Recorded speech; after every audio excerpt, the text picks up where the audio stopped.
વલસાડમાં રહેતા વૃદ્ધની વોટ્સએપના માધ્યમથી ઠગબાજોએ શેર બજારમાં રોકાણ કરવાના બહાને ચૂનું લગાવ્યું. સમગ્ર ઘટના એ રીતે બની હતી કે સૌપ્રથમ અજાણ્યા ઇસમો દ્વારા વૃદ્ધને વોટ્સએપના માધ્યમથી નાણાકીય સેવા પ્રદાન કરતી કંપની ફિનાલ્ટોની ખોટી ઓળખ આપી એક લિંક મોકલી આપી. રજીસ્ટ્રેશન કરાવી રોકાણ કરવા માટે અલગ અલગ બેંક ખાતાઓની વિગતો મોકલી.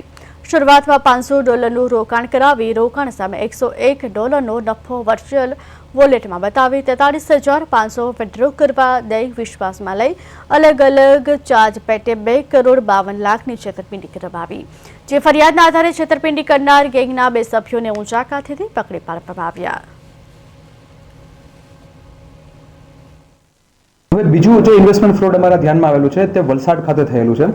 તેમાં પણ સિનિયર સિટીઝન છે તો એમની સાથે આ ઇન્વેસ્ટમેન્ટ ફ્રોડ થયેલું છે. તેમાં મુખ્ય વસ્તુ એ થયું છે કે યુટ્યુબ પરના જે સિટીઝન છે એ વિડીયો જોતા હતા. એ દરમિયાન એમને જે એક પ્રકારે કઈ રીતે શેર બજારમાં રોકાણ કરવું એ બધી માહિતી આવતી હતી અને એના આધારે એ લોકોએ તે વિડીયો વધારે જોવાનું શરૂ કર્યું અને તેમાંથી તેમને વોટ્સએપની લિંક્સ મળી કે આ લિંક પરથી ડાયવર્ટ થયા અને ત્યાં લિંક પર ગયા. તેમાંથી એક માણસનો કોન્ટેક્ટ થયો અને તેમને કીધું કે આ પ્રકારે ઇન્વેસ્ટમેન્ટ કરો તો તમને વધારે પૈસા મળશે અને એ રીતે આ જ રીતે જે વોટ્સએપનું જે એમઓ છે કે એક ગ્રુપમાં એડ કરવામાં આવે છે તેમાં ઘણા બધા ફ્રોડસ્ટર્સ હોય છે તે આપલે કરતા હોય છે, કમ્યુનિકેશન કરતા હોય છે અને આ રીતે અમને ભોળવીને અલ્ટિમેટલી $2,52,00,000નું ઇન્વેસ્ટમેન્ટ કરવામાં આવ્યું. તેમાં 3 લોકોના નામે આ કંપની હતી. એ છે સંદીપ તાયડે, એક છે વિક્રાંત મિશ્રા અને ત્રીજા છે શ્રીકાંત શિંદે.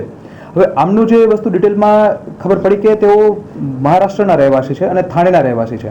તો તેમાંથી જઈને અમારી ટીમ દ્વારા જે હ્યુમન સોર્સ અને ટેકનિકલ સોર્સના આધારે આગળ તપાસ કરતા જે સંદીપ તાયડે છે તેઓ થાણેથી મળી આવેલા અને તેમની ધરપકડ કરવામાં આવી. તેમના અકાઉન્ટમાં ₹60 લાખ ગયેલા હતા. તો આ વલસાડમાં પણ આ જ પ્રકારે સિનિયર સિટીઝનને વોટ્સએપ ગ્રુપમાં એડ કરીને જે ઇન્વેસ્ટમેન્ટ ફ્રોડ છે એ કરવામાં આવ્યું છે અને તેની પણ આગળની કોણે કરવામાં આવ્યું છે, વોટ્સએપનું જે કોન્ટેક્ટ કરવામાં આવ્યું તેની પણ આગળની તપાસ ચાલુ છે. તેની પણ ટૂંક સમયમાં જે આગળ છે તે કાર્યવાહી યોગ્ય કરવામાં આવશે.